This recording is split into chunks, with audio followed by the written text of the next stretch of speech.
Thank you. You're losing a little bit more on top. Yeah, He's catching up to us.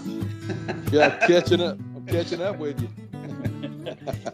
Hello, folks, and welcome to episode 4 of the ATFA Talking Wood podcast. When I was putting these podcasts together, this speaker was right at the top of my guests that I wanted to speak to. I've had the privilege to meet him in person before. He's been a guest speaker at ATFA Trade Nights, and I'm very excited to have a chat with him today. Not only do we have a great guest speaker, but I'm also very lucky to have a co-host helping me out here today, who's a big dog in the industry. You might have heard his last episode 3. So hello to Mr. Robert Clegg, my co-host today. Hello, Robert. Hey, Josh, how are you, mate? Very well, thanks for being with us today. So now to our very special guest that I have listening for our listeners today. This gentleman is a legendary status throughout Australia and the world. He's joining me from all the way over in his homeland, the United States of America. Hello, Mr. Daniel Boone, and welcome to Talking Wood. Hello. It's Glad great to have you, Daniel, part of the podcast.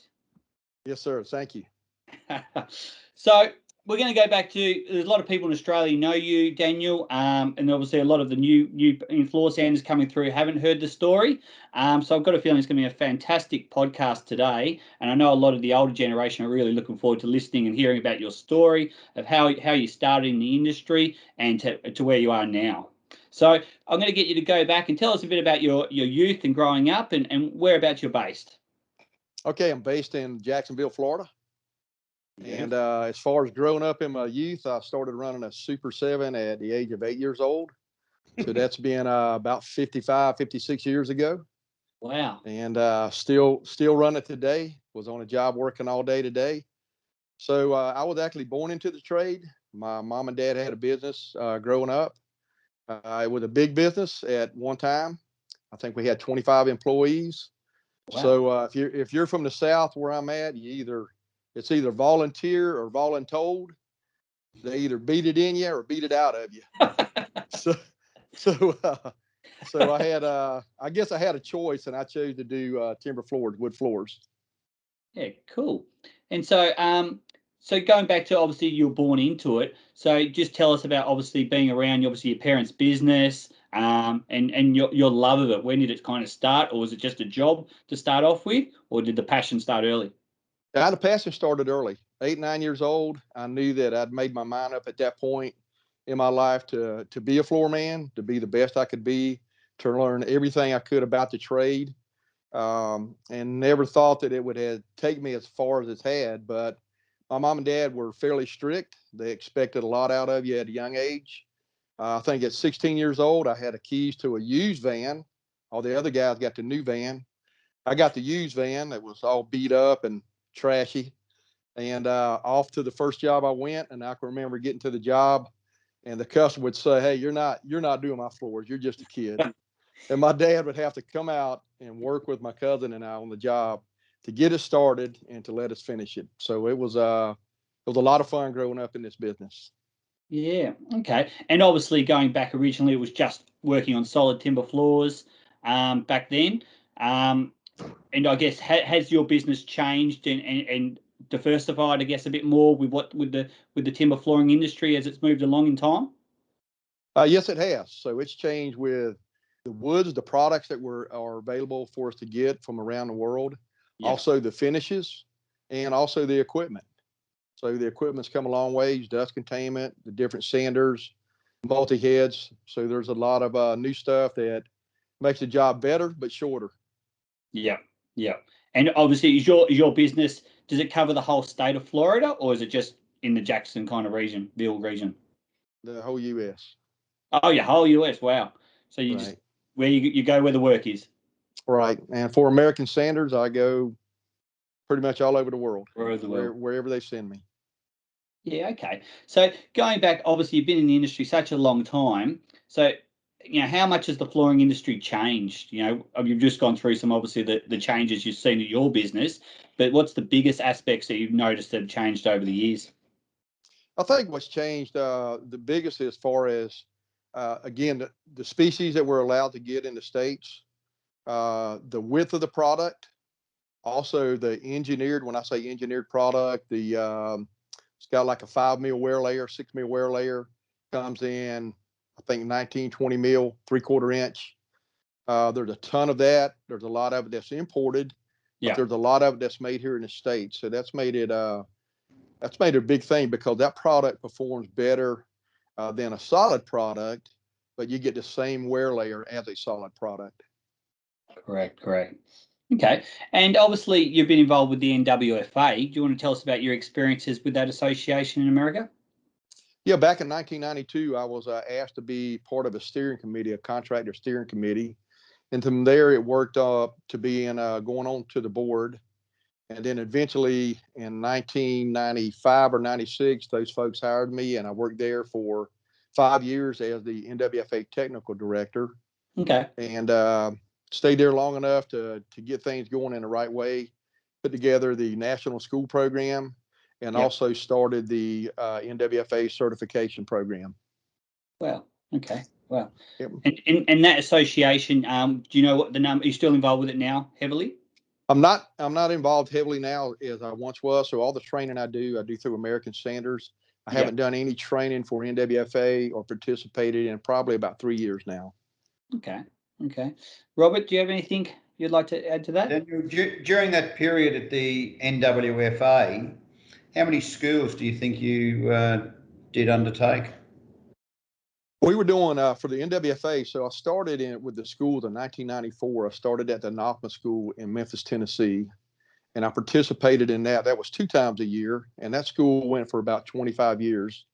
Then I started participating in the NWFA schools in 1994 as well, 95. 96, I think we were doing probably anywhere from 8 to 17 schools a year. Wow. These impressive numbers. Yes, it is. How did you get time to run your own business? Well, you just put it on a schedule, and when you got to do a school, it's just like a job. You just go get it done. Yeah, fair enough. So tell us about now, obviously, your dealings with Australia, how you got involved originally with coming out to Australia, and obviously, your experiences out here in Oz. Well, I think Robert started all that. I mean, the troublemaker that he is. So back in 1999, working for the NWFA, we were invited down to Australia to do a sand and finish school, and it was in Sydney. It was a year before the Olympics there, because I remember everybody talking about you guys preparing for the Olympics for 2000, and we were invited down to Sydney. I'm not sure the venue was pretty close to where the Olympics were going to be held. Yeah, it was out at Bush, I think, Daniel. Yep. And Malcolm organised all that. I can't take any credit for that. Right. Malcolm put it together probably through Christine Coates, who was the president of the NWFA, I think, 96 and 97. And Christine played a big part into how things worked through Malcolm and facilitating all of that. But we did a school, and I think it changed all of our lives in a lot of ways. It was really a big deal. Healthier way. And I think, go ahead. So no, my next question was, so tell us about your first experience of meeting Mr. Robert Clegg. First experience meeting Robert Clegg, I thought Robert was going to pull a joke on me. I thought he's gonna kiss me at one time. And I had a whole lot more hair than I do these days. You weren't any prettier though. I'm telling you, you can't cover ugly up. But I think the first day of the class, meeting Robert, I could tell that everyone, mainly Robert, was serious about the school program stuff and doing schools in Australia. And the fortunate thing is we came and we did a school and it turned out great, but it was 8 years, I think, later before we showed back up in 2007. Okay. And so why was there such a lag between time there? Was it just Australia? I think it was as far as the NWFA, I think there was a little politic and stuff going on there. You go down there and do a school. And I would say, we actually dropped the ball. We should have came back sooner. But I believe by not coming back, that's where I see the blessing is not coming back. It kind of forced everyone in Australia to say, hey, here's a school that we just saw that the NWFA does. And I think it kind of got a fire under everyone to start their own association, to start headed in that way. And I think us being absent that time give everyone the opportunity to step forward and start your own association, the ATFA. Yeah. Would you kind of agree with that, Robert? Yeah, Josh, there's a couple of other things he's probably left out of that little story, though. The fact that he might not have been allowed back in Australia for 8 years. And if you had met the rest of the crew that he had with him, you'd fully understand that. The other thing in that period, though, was we also were fortunate enough to have built that relationship with Daniel and the other guys that come over. And there was a lot of people from Australia that started making the trek over to the NWFA convention. So that opened our eyes and still gave us good connections and kept the relationships going. Yeah, fantastic. So obviously, Daniel, apart from the training school, you obviously met great friendships by coming out to Australia, which obviously exists to this day. So I'm sure there's some stories you can tell us that probably can't be published. But have you got any good memories of Australians that played a bit of fun on you? Oh yeah, I can remember. I think one night we were in Melbourne, and every time I turned around, there was a beer sitting in front of me. And it was just like, okay, I would drink that beer, and the next thing you know, here's another beer. And then it got to where the beers were coming so quick and so fast, I would just grab them and set them under the chair. I just kept setting them under the chair, and I looked down under the chair, and there must have been 10 or 12 pints of beer down there. Wow. And no doubt there was a school to go to the next day as well. There was a school to go to the next day. Fantastic. So I think we behaved ourselves pretty good. Yeah, and that's right. I think you guys worked hard and had fun while you did it, which was the best thing, you know what I mean? And made lifelong friendships out of it, which is fantastic.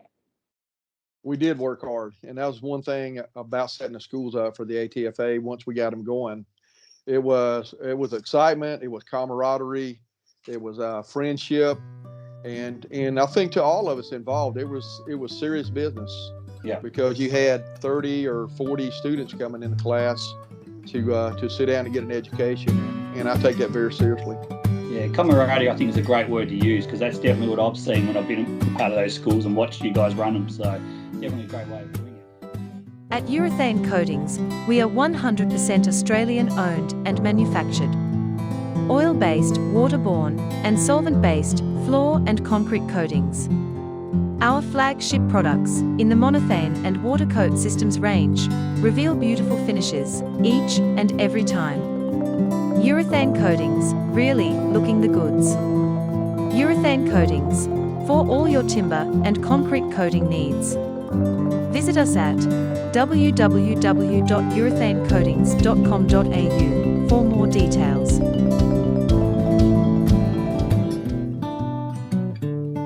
Thanks to Urethane Coatings for sponsoring the podcast series.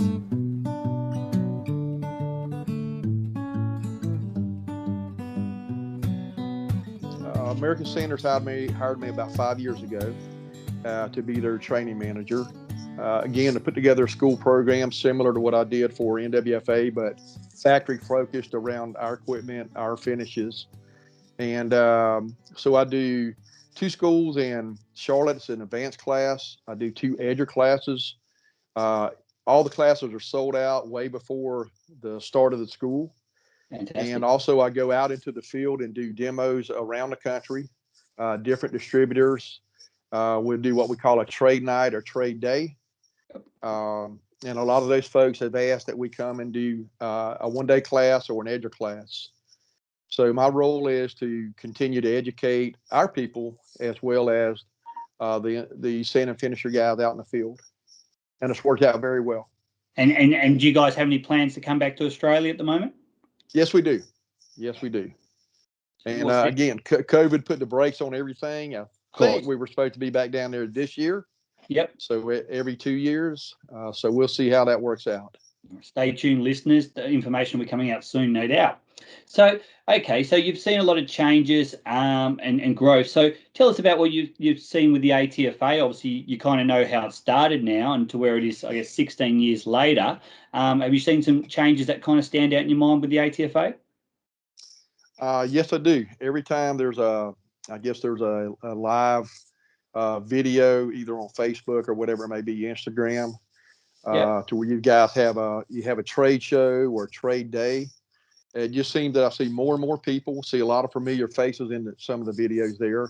Yeah. But again, the networking and the seriousness of everyone attending, learning, sharing, and passing that knowledge along. And I think the biggest thing is the contractors are out there educating themselves to what's available to them these days. Correct. And between the two associations, is there much difference? Have you seen? Like, I know you're looking from afar at APFA, but in general, is there something that stands out that really different, or they're quite similar? I think they're quite similar. Robert, do you got any more to add into that? Josh, it was pretty simple back in those days. There was really no other model to try to work off than than the NWFA, and they were doing it so well. So there was absolutely no point trying to do it any other way, but refine a lot of the things that they did to suit what we did here in Australia. And just going back a bit there, when Daniel said about the schools and the preparation behind the scenes, I can tell you right now that the task behind the scenes in preparation is as much as what unfolds during the course of the day that everybody does see. And that preparation, being an assistant instructor to Daniel and Christine as the team, teaches you a lot of disciplines that otherwise we might never have known on how to actually deliver it. Not taking any prisoners. It's just got to be delivered 100%. So the preparation is quite amazing that they did teach us and instilled in us behind the scenes. Fantastic. So moving obviously to the present day, obviously the world's all been affected by COVID, as we all know. In Australia, I think Rob would agree, some of the industry's been flourishing due to COVID, with border closures, home renos going up, with people out not travelling and taking family holidays. We're obviously seeing a lot of domestic work, new builds and renovations. So the industry's been flourishing, but we're seeing issues of supply issues due to the bushfires in Australia, getting solid timber out. Pine framing is getting obviously harder to get in Australia we lost a lot of that in last January's bushfires. How are you guys been affected over in the States with COVID in the industry? I think as we talked about earlier, Josh, it's really busy. Everyone's booked up. Spoke to a floor guy up in Chicago today. He's booked all the way to September. Wow. Other ones that I spoke to the past 3 weeks or that were at my class last week in Charlotte, those guys are booked 2 or 3 months out. I think the thing is like you said, supply and demand. They're having a tough time getting timber flooring, wood flooring. Yeah. Some of the supplies, here in the States, we had that real big freeze that came across Texas and the southern states. And so what it did is it shut down a lot of the factories that make the raw products to put all the finishes and stains together. Okay. So there's also a shortage there of that particular type of material. Yeah. And that just escalates the demand, and then the price increases on a lot of that. So that's what we've had to deal with. Yeah, we're definitely seeing that in Australia with the price increasing due to demand. And then, obviously as you got your hybrid flooring and all that, which has been coming out of Southeast Asia, China, due to COVID. Obviously there's delays in shipping, and a bit of a little war going on between Australia and China at the moment as well. Doesn't help. Supply is obviously one big issue in Oz. And the other thing's staff. And Rob will probably be able to go more into this, finding good young apprentices coming through and staff, and if you've got them, keeping them in the industry. Are you guys finding issues with that in general in America? Every day. I guarantee I've had 5 conversations last week at the school about these guys, the guys that attend the class or the owners of the company. Yeah. To be able to find good help is really tough to do. They want big money to do that kind of work. They want insurance. They want all the bells and whistles that go along with it. But a lot of that stuff is earned. It's not given, especially in our trade. Yeah.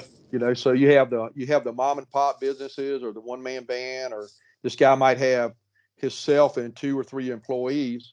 And so it's difficult for those guys to get to that level to offer that to the new guy that comes along. Correct. Great. And so in the States, I know obviously we have the apprenticeship program for young guys. What do you guys offer for the young kids coming through? The only thing that we have is the NWFA, Okay. manufacturer schools. So I will say this, there's a lot of the manufacturers for finishes, for equipment, that have their own schools. Like Okay. they've got Bona, Basic. I think Hummel has their own, American Sanders. So there's a lot out there that you can attend other than NWFA. And that's it for the young kids wanting to come through. That's it. And I will say this, there are a few programs around the country where they're starting to get an interest in flooring, timber flooring, hardwood flooring at the senior high level, and some of the college levels. Okay. Yeah, Rob, I mean, you would agree. I know you've looked for staff in the past, and it's getting harder, isn't it, by the day? Absolutely. And I think we're no different as a business to the mistake the industry made, and we stopped our training. We didn't bring enough apprentices through in the prime of the growth of our industry. It was really just a fight to get whatever labour you could. So now there's not enough kids coming through. It's fine for us to say now we can't get kids, but if you break a cycle of anything, it's very hard to reboot it again. So it is a major concern at the moment. I'm interested to hear what you say about that program, Daniel, that is in the schools to encourage people. I believe ATFA, Josh, has got something there. I don't know what the rollout of it is, but Correct. without abusing the opportunity here, it's something that I think ATFA should be jumping all over of getting people into the schools. Either ATFA getting into the schools or getting people into these schools to try to talk to some of these kids about the potential. Because at the end of the day, it might be hard work, but I'd rather be sanding the floor than digging a hole. It's not a bad industry, and you can see by these podcasts there's some good outcomes from them. Yeah, no, you're exactly right. It is one of ATFA's main things they need to work on, and we're trying and pushing those buttons, I guess, to get into the schools, to get into the job expos, to explain there is a career there for the young kids. Because you go into these schools, you speak to the grade 10, grade 12 students, they actually haven't heard of the career in floor sanding or in the timber flooring industry. It's all plumbing, building, becoming a chippy, electrician, and the parents don't even know about there's an industry here. And we have a lot of positions available, and the money these kids can make once they're qualified and once they've been through the system, it's a fantastic life career for them. We've got to get better at that, and getting into the TAFE systems definitely to get these. It's just the kids are there. It's educating the kids and getting to the right kids and the people, and that's the thing. All right, just remember that as a follow-up in a couple of weeks or a couple of months, Daniel. Send Josh and Nick sitting in the background there, pushing some buttons, what in the hell they've done about it. Let's make sure we get some results. Yeah, no, it's funny because I spoke to a member in Brisbane last week, and I gave him an apprenticeship kit, which explains how to hire an apprentice, what they need to do, what the fees are, all that. And he was going to the high school to speak to the students. And it is obviously we're only a small association with 4 full-time staff, so to get around the country and get to those schools is not easy. One step at a time, and it's finding those right peoples in the industry in those regions that can pass on the relevant information for us. It's the key. So New Zealand's another one as well. So we will get there. We're not accepting those rationalisations from Josh, are we, Daniel? Remember what was instilled in us? Take no prisoners. Yeah, he was doing some serious talking. Very moving on before I create too much work for myself. So I guess where do you see the future of the timber flooring industry heading, Daniel, in your mind? Obviously, you've seen a lot of changes. What do you think is going to happen next? I'll say job site finish is to me is still number one. There's a lot of LVT. There's a lot of fake stuff out there. There is. There's a lot of engineered that's super thin, that takes a skilled craftsman to actually finish it if it can be refinished. Yeah. But I can remember 25 years ago, being on the NWFA board, listening to the pre-finished manufacturers here in the States saying 25 years later from now, Daniel, there won't be any sanders or any need for finishing. And it seems there's more job site finish now than ever.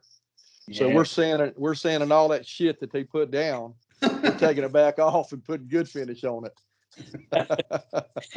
And does, excuse my ignorance, does the NWFA, do they cover your laminates and hybrid flooring as an association over there? Laminates, yeah, like the LVTs and the vinyls. I guess you call it like the Pergos of the world. Yep. They're starting to let them in a little bit.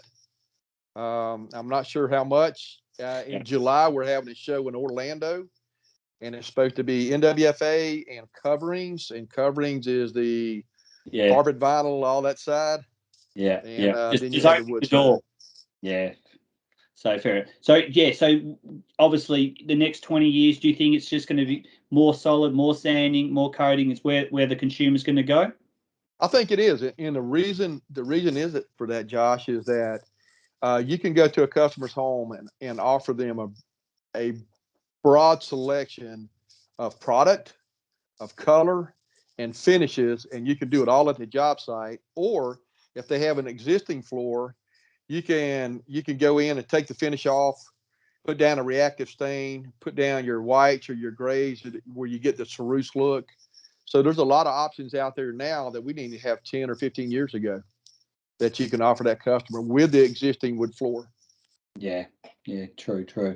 So what's your biggest concern then for the timber flooring industry heading into the future? What do you see as the biggest concern? Is it supply in general? I think the supply, and also the concern is what we just talked about, is finding the right young men and to get them trained to keep this industry going. Yeah, exactly right. Would you agree with that, Robert? Oh, absolutely. Absolutely, because I don't know how. I remember last time I saw Daniel, he was complaining about his knees and his back then. So I don't know how long he's got left. How are they going, fella? How's the knees holding up? Knees are good. Yeah. Feet are good. It's that brain I need working on. So, Robert, would you be able to tell us a story from Daniel, kind of your time with Daniel? Maybe no one would know.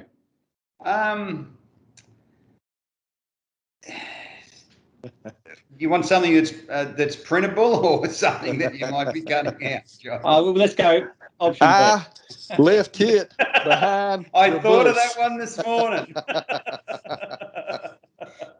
There's a great joke Daniel used to tell at all the schools, but I don't think you'll quite get away with it on air in these days. And Josh, just back to what you said before. Look, there's a couple of things that I always personally found quite amazing with Daniel, and it might have just been the relationship we had. But every time we do a school, the last day or so, the bastard would show me something new that he hadn't shown anyone else at the school. And then he'd go away. And then I'd have to wait.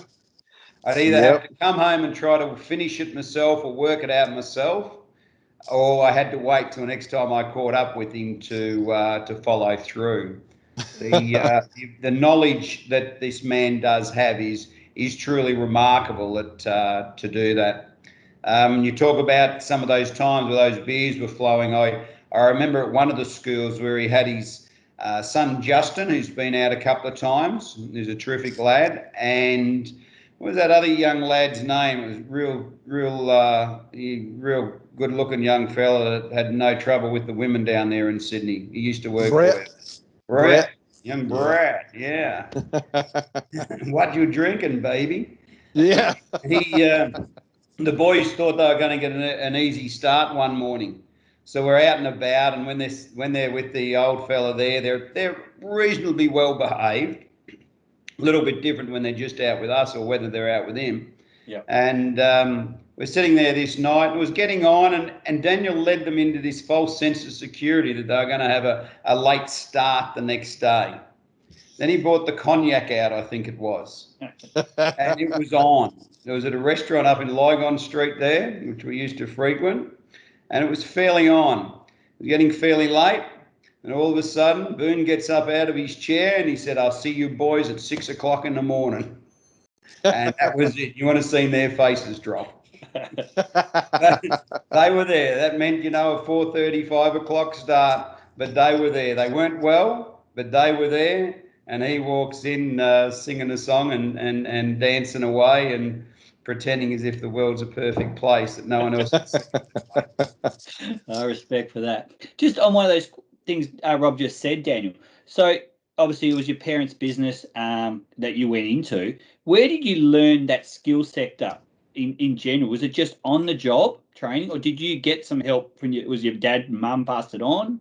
Where did you learn those skill sectors? I think, like I said, my mom and dad expected a lot. Both of them were in their own right. Get up early, get things done. If you're going to do it right the first time. You won't have to do it over. And I think it was that constant training, nurturing as a kid, pushing you to a different level. I remember my mom would say you could always better your best on the job. On the job with my dad, if you screwed up, you did it over for free, no matter what, especially if you were his son. There's a lot of other guys could get away with it, but he would make you do it. And the other thing, I had another guy that worked with my dad for 40 years before he passed away, and his name was Walter Zeddles, and he played a big part. So took me hunting, took me fishing, rattlesnake hunting, you name it, we did it. But he took a lot of time to show me the small things that were detailed that meant the most. And then once you get that skill set, as you grow into the trade, you learn to advance that and make it sharper and make it better and be fully aware of everything that you do at the job. Yeah, fantastic. And that was it.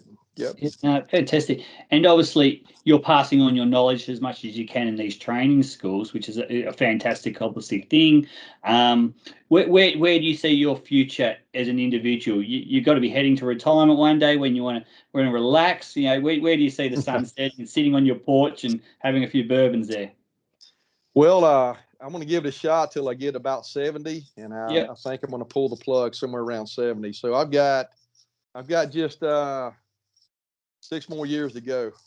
Nice. And so these next 6 years, working with American Standards, I'm going to give it my best to continue to do the schools, but to greet that young man that walks into the door, to show him the ropes, to teach him the ropes, and how important to me the trade is.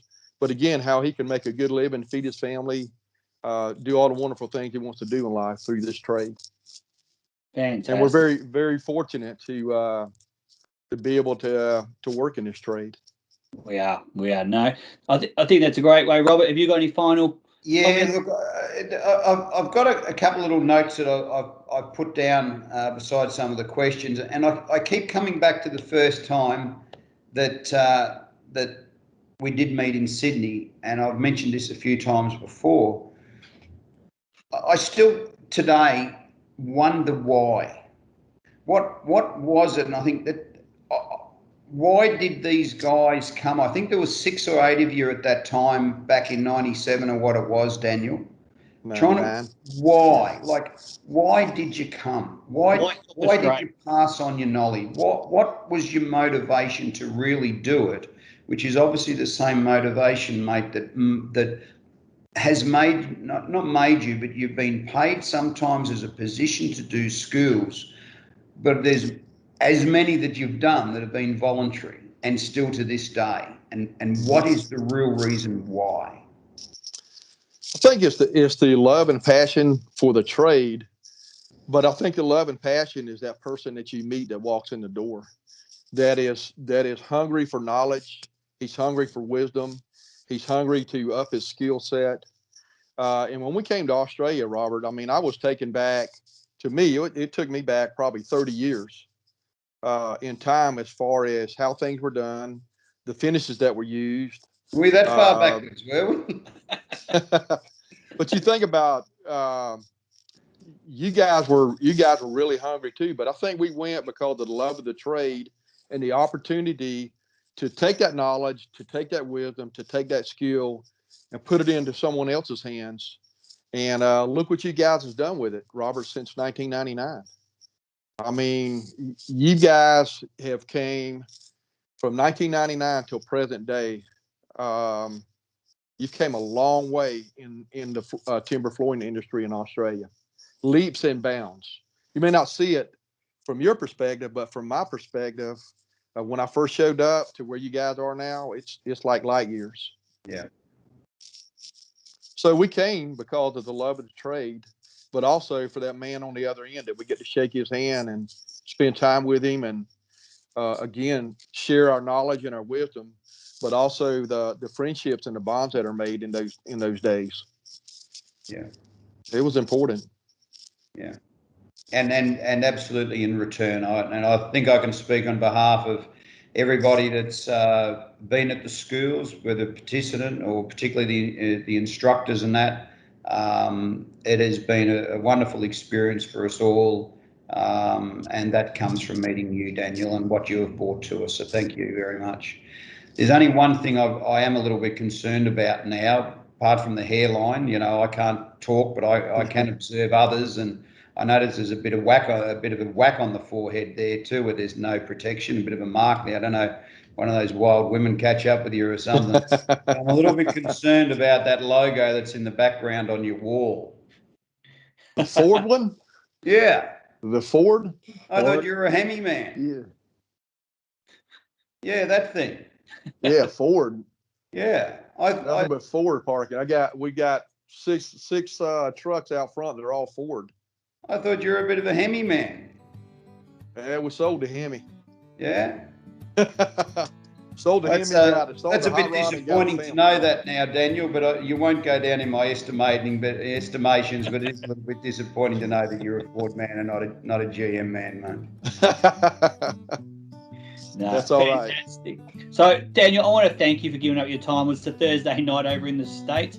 Mate, it's a fantastic story for all the listeners out there in Australia and the floor sanders. You know, you can start obviously anywhere in this industry, and to look, it's taken you all the way around the world, you know, numerous times, and you've met numerous friends just being a floor sander. So thank you for giving up your time tonight and telling us your story.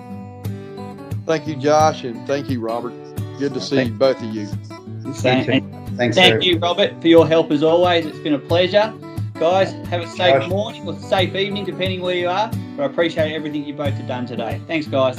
Thanks. See ya. All right. I hope you all enjoyed today's ATFA podcast, guys. We'll have a new one coming to you very soon. So please, for the time being, stay safe. And a final word from our sponsor for today. Urethane Coatings, for all your timber and concrete coating needs. Visit us at www.urethanecoatings.com.au for